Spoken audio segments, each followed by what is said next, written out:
আপনার 3 পুরুষ দেখে যাবে বিজেপি কেন্দ্রে সরকারে আছে। টিএমসি का नया नाम है মোল্লা মুল। কি লবণ দিলে জোঁক তাড়াতাড়ি কুঁকড়ে যায় সেটা আমার অভিজ্ঞতায় আছে, সে ব্যবস্থা হবে।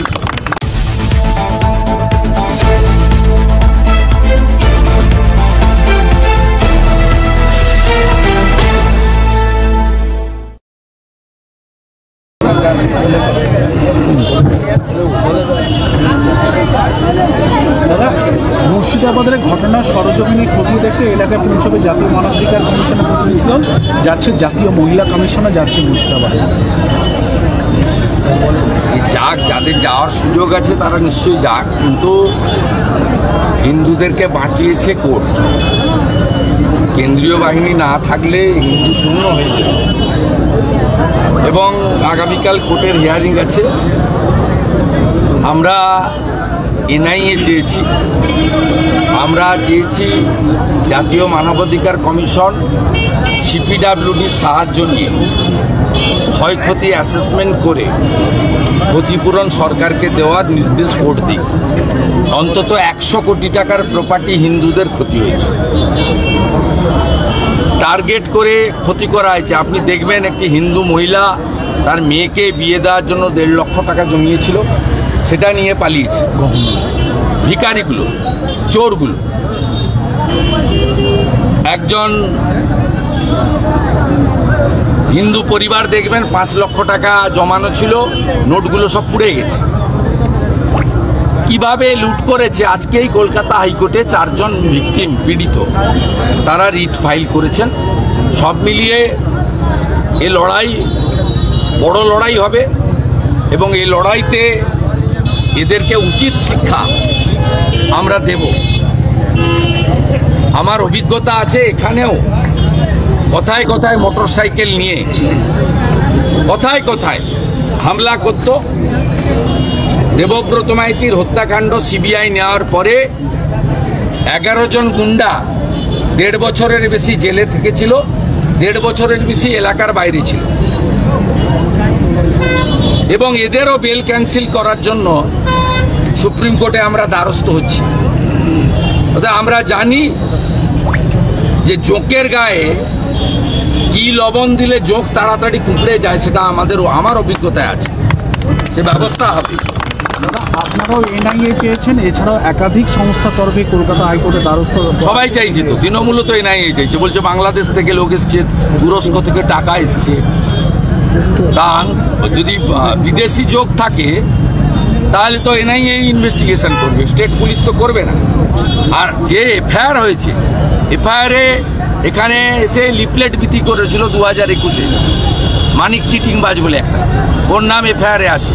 জঙ্গিপুরে গিয়ে উস্কেছে। তৃণমূলের ধুলিয়ান মিউনিসিপ্যালিটির চেয়ারম্যান এনজাজুল, তার ছবি আজকে আমি পোস্ট করেছি। তিনি দাঙ্গায় নেতৃত্ব দিচ্ছেন, হিন্দুদের দোকান বাড়ি লুট এবং আগুনে নেতৃত্ব দিচ্ছেন। তৃণমূল তো সরাসরি যুক্ত। এফআইআরে শামশেরগঞ্জের এমএলএ আমিরুল ইসলামের নাম আছে।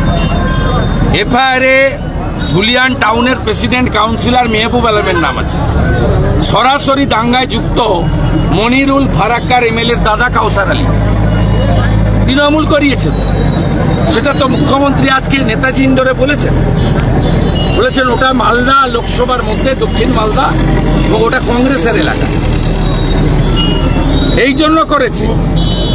আমি বললাম না, নন্দীগ্রামে আপনি 53টা বুথ আছে, খুলে দেখবেন 1% ভোট পাই না আমরা। 1%। আমাদের হিন্দু পাড়াতে এর সঙ্গে তার লড়াই টড়াই লাগিয়ে লক্ষ্মীর ভান্ডারের লোভ, এর লোভ, তার লোভ করে হিন্দু ভোট ভাগ করে। একমাত্র তফসিলিদের বুথগুলো ভাঙতে পারেনি। 1 কার্ডটা হয় আমাকে ভোট দেয় বা আমাদের ভোট দেয়, যেগুলো শিডিউল কাস্ট প্রভাবিত বুথ। অন্য বাঙালি হিন্দু বুথকে ভাগ করে। আর মুসলমান বুথে একদম পুরো সলিড, কখনো বোরখা পরে, কখনো জামা পরে, কখনো লুঙ্গি পরে, কখনো ফুল প্যান্ট, কখনো হাফ প্যান্ট, কখনো গামছা, সব ভোট মেরে দেয়।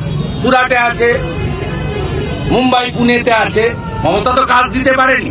এই নন্দীগ্রামের 40,000 লোক বাইরে পরিযায়ী শ্রমিক, তার মধ্যে 25,000 মুসলমান, আর তারা ওখানে থাকে, ভোট সব এখানে মারে। গড়চক্রবেড়িয়া, ভূতামোড়, এইসব বুথগুলোতে, নাকচিরাচর, রাজারাম চকের 2টো বুথ, আপনার ওসমান চক, নীলপুর, মোহাম্মদপুর প্রাইমারি, মোহাম্মদপুর মক্তব, আপনার গোবগড় হাই মাদ্রাসা, ছাতাঙ্গাবাড়ির একটা বুথ, রানী চকের একটা বুথ, কমলপুরের একটা বুথ, সব দাঁড়িয়ে দাঁড়িয়ে এইখানে ভেটুরিয়াতে, এই কাছে 5 কিলোমিটার দূরে ভেটুরিয়া, আপনি বুথের রেজাল্ট দেখবেন 788, 787টা তৃণমূল। কেউ বাকি থাকে না, যে মরে গেছে সেও ভোট দিয়ে যায়।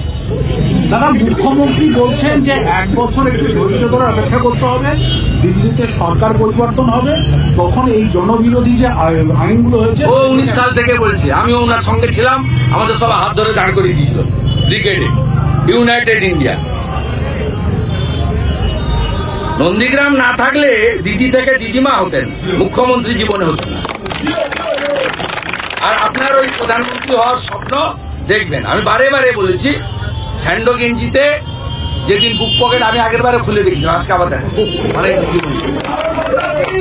স্যান্ডো গেঞ্জিতে বুক পকেট যেদিন লাগবে সেদিন তো আপনি প্রধানমন্ত্রী। আপনার 3 পুরুষ দেখে যাবে বিজেপি কেন্দ্রে সরকারে আছে, আপনার 3 পুরুষ দেখে। নন্দীগ্রামে আপনি হাঁটবেন, প্রতিবাদ করবেন, সেই ডেলি করছি, কলকাতা থেকে এসে করলাম। সেই কর্মসূচি না আমার ভদ্রাসন, কবে বড় করে না আমার মন্দির আমার কাছে। दादा, मुर्शिदाबाद में ममता बनर्जी ने जो आदमी को मार दिया था वो हादसा में 10 लाख रुपए का घोषणा किया था, ये हामी बोल दिया असेंबली का गेट से, लेकिन वो पैसा लेने के लिए इनकार किया। चल बहुत अच्छा काम। अभया का फैमिली जिस तरीके से इनकार किया वो भी किया। जिसका घर में घुस के मारा है वो भी 10 लाख मिलेगा, और जो पुलिस को पत्थर छुड़ रहा है, पुलिस अपने जान बचाने के लिए गोली किया, वो भी 10 लाख मिलेगा उनको। दंगाई को भी 10 लाख, और जिसको घर में घुस के मार दिया हिंदू, उनको भी 10 लाख। ये सीधा सीधा तुष्टीकरण की जो डैमेज हुआ रिपेयरिंग करने का कोशिश। इस बार हिंदू ये सब लालच में नहीं आए। 1,20,000 का घर किसके लिए बनाएगा? घर बनाएगा तो वो लोग आकर घर दखल करने का काम करेगा। पाकिस्तान, अफगानिस्तान में, बांग्लादेश में हिंदू लोग का कोई अस्तित्व है? अफगानिस्तान और पाकिस्तान का ज्यादातर सिटी, रावलपिंडी, इस्लामाबाद, लाहौर, कराची, सब हिंदू सिख जैन बहुल था। बड़ा बड़ा बिल्डिंग, सब बिल्डिंग ये लोग ने, मियाँ लोग ने सब कब्जा कर लिया। अरे पहले हमारी धर्म को रक्षा करना, हमारा आइडेंटिटी को रक्षा करना। दादा, राज्य में 8 सदस्य का एक सीट गठन किया था, वो मुर्शिदाबाद में जो हादसा हुआ, वो टीएमसी का फ्रंटल ऑर्गेनाइजेशन है। टीएमसी का नया नाम हुआ है मुल्ला मुल।